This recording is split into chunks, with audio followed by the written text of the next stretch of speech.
Hello guys, आज आपण बनवणार आहोत पोहे. पोह्यांसाठी आपण घेतलेली आहे सामग्री मिरची, कांदा आणि टोमॅटो.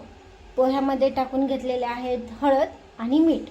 तसेच आपण घेतलेले आहे शेंगदाणे. शेंगदाणे आपल्या पद्धतीनुसार थोडेसे घ्यावे. आता आपण गॅसवर कढई गरम करण्यासाठी ठेवलेली आहे. त्यात आपण थोडीशी टाकूयात ऑइल.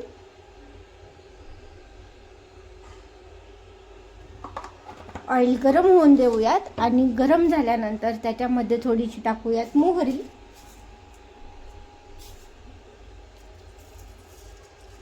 मोहरी छानशी फुलली पाहिजे आणि तडतडली पाहिजे, म्हणजे आपल्या पोह्यांना छानशी चव येते आणि ती दाताखाली अडकत नाही. तसेच आपण टाकूयात थोडेसे जिरे. जिरे पण छान फुलले आहेत. फुलल्यानंतर टाकूयात थोडेसे शेंगदाणे. एवढे तुम्हाला हवे असतील तर तुम्ही हवे तसे टाकू आणि शेंगदाणे छानसे करपूस भाजून घेऊयात.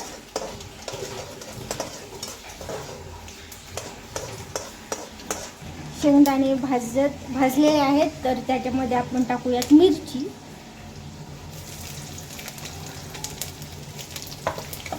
मिरची छानशी भाजून देऊयात, चांगली तळून देऊया. तुम्ही पाहू शकतात मिरचीचा छान वासही येत आहे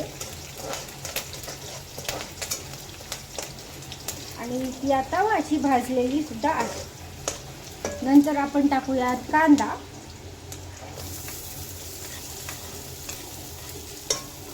आणि कांदा आता लालसर होईपर्यंत छानसा भाजून घेऊया.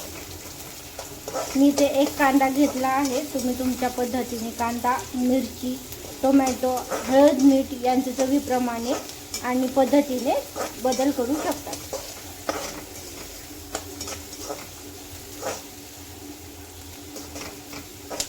तर आता आपण कांदा थोडासा लाल होत आला आहे. अजून याला 2-3 मिनिटं छानसा लाल होईपर्यंत भाजून घ्यायचा. नेक्स्ट आपण टाकणार आहोत टोमॅटो. टोमॅटो छानसा गाळ झाला पाहिजे आणि छानसा बारीकही झाला पाहिजे.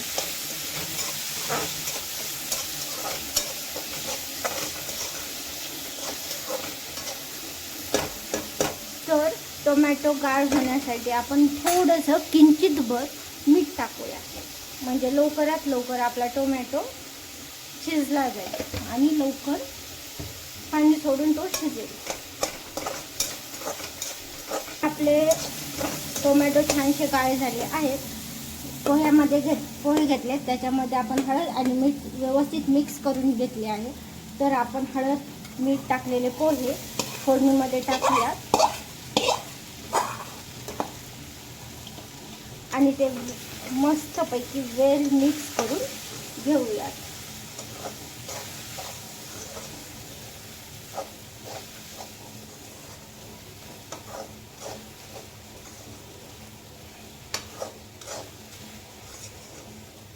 तुम्ही पाहू शकता किती सुरेख आणि मस्त सुवास पण येत आहे.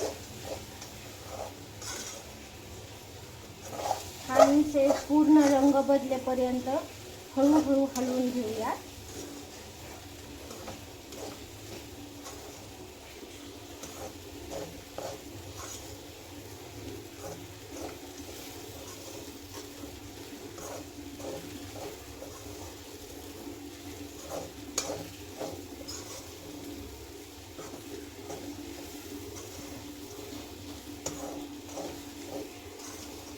पाहू शकता टोमॅटो ने सुद्धा लाल कलर आलेला आहे.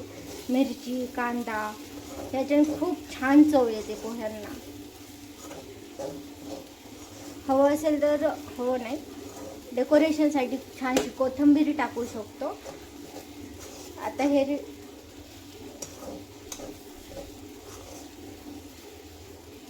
डेकोरेशनसाठी आपण याच्यात कोथिंबीर टाकली तर अजून सुरेख आणि चविष्ट सुद्धा होता. कोथिंबीर टाकल्यावर एक काम करायचं, कोथिंबीर चिरून टाकायची आणि छानशी झाकून ठेवायची, म्हणजे वाफाळून छान फ्लेवर कोथिंबीरचा आपल्या पोह्यांमध्ये इव्हन कुठल्या पण पदार्थाला छानशी चव देतात. सो आता आपले पोहे झालेले आहेत, रेडी टू सर्व. गॅस बंद केलेला आहे आणि आता आपण पोहे सर्व करत आहोत.